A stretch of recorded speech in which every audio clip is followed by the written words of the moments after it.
नमस्कार दोस्तों, मेरा नाम है आशुतोष और आप देख रहे हैं डायनामिक इम्पल्शन। आज के इस वीडियो में हम बात करेंगे 12 नवंबर 2022 के करंट अफेयर्स के ज्ञान को कभी बीच होना चाहिए, इसलिए वीडियो को अंत तक अवश्य देखिएगा। तो चलिए शुरू करते हैं सबसे पहली जानकारी के साथ। नवी टेक्नोलॉजीज लिमिटेड ने MS धोनी को अपना ब्रांड एम्बेसडर नियुक्त किया है। ये फर्म व्यक्तिगत ऋण, गृह ऋण और सामान्य बीमा आदि जैसे वित्तीय उत्पाद बेचती हैं। हालांकि ये उतना इम्पोर्टेंट तो नहीं बोलूँगा नवी टेक्नोलॉजीज़, क्योंकि उतनी बड़ी कंपनी भी नहीं है ना। ये तो एक सिंपल सी बात है प्रैक्टिकली यदि सोचा जाए तो। और ज़्यादा यदि आप इसके बारे में देखना चाहें तो आप देख सकते हैं, फ़ोटो भी आपको पहले दिखाई गई अभी स्क्रीन पर, है ना, तो उससे आप समझ सकते हैं। बाकी MS धोनी क्रिकेटर थे भारत के, बताने की भी आवश्यकता नहीं है, महान क्रिकेटर आप कह सकते हैं उनको। तो वो उनको ब्रांड एम्बेसडर बनाया है। अब ऐड वगैरह में वो दिखाई देंगे। मैंने जैसा बताया उतना ज़्यादा इम्पोर्टेंट क्वेश्चन नहीं है। चलिए आगे बढ़ते हैं। संयुक्त राष्ट्र जलवायु परिवर्तन सम्मेलन में COP27 प्रेसिडेंसी ने शर्म अल शेख अनुकूल एजेंडा लॉन्च किया है। इसने 2030 तक सबसे अधिक जलवायु संवेदनशील समुदायों में रहने वाले 4 बिलियन लोगों के जलवायु परिवर्तन से लड़ने में उनकी मदद करने के लिए 30 लक्ष्यों की रूपरेखा को तैयार किया है।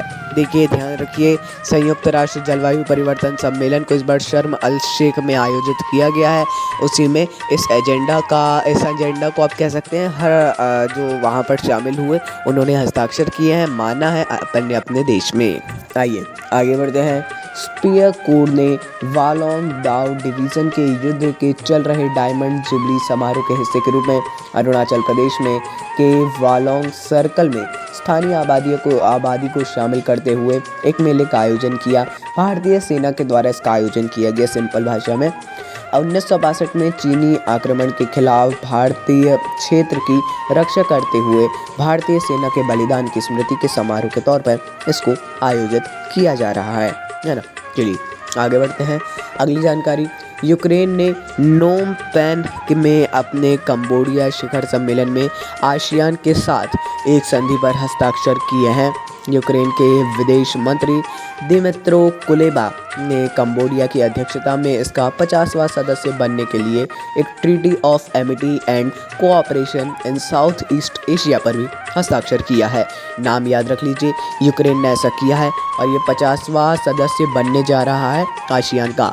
भारत भी इसका सदस्य है। देखिए, कुछ तो परमानेंट मेंबर हैं और कुछ इस प्रकार के सदस्य हैं। इसमें हमने एक वीडियो भी बनाया हुआ है, आपको हो सके तो हम लिंक डाल देंगे। बाकी आप देखेंगे, यदि सर्च करेंगे आसियान डायनामिक इम्पल्शन तो भी आ जाएगा। चलिए आगे बढ़ते हैं।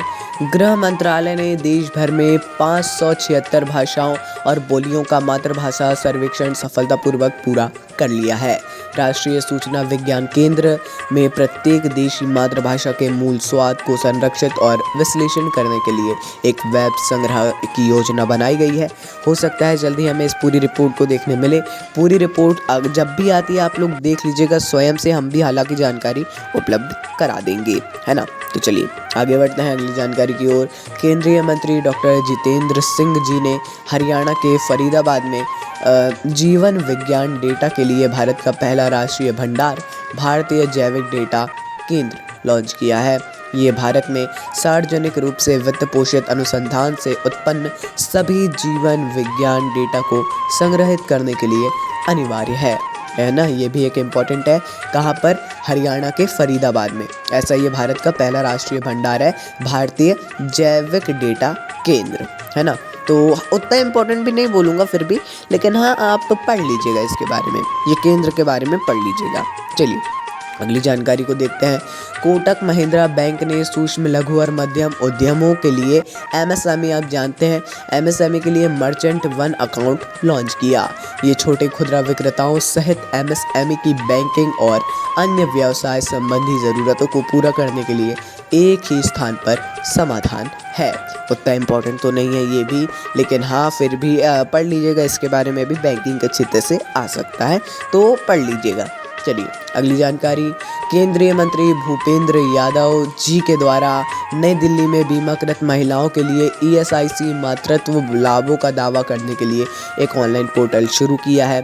ESIC employ state insurance corporation, कर्मचारी राज्य बीमा निगम।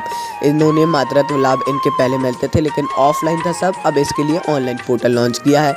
अब ये मेन बात है कि ये एक समाज सुधारक और भारतीय मजदूर संघ के संस्थापक दंतोपंत ठेंगडी की 102वीं जयंती पर शुरू किया गया है। आइए आगे बढ़ते हैं। भारतीय सेना ने वीर नारियों सैनिकों की पत्नियों के कल्याण और शिकायत निवारण के लिए एकल खिड़की सुविधा वीरांगना सेवा केंद्र शुरू किए हैं। VSK वीरांगना सेवा केंद्र इसको शुरू किया है। भारतीय सेना ने taking care of our own no matter what के आदर्श वाक्य के साथ इस सुविधा की शुरुआत की है। बहुत important, one of the most important question of the day.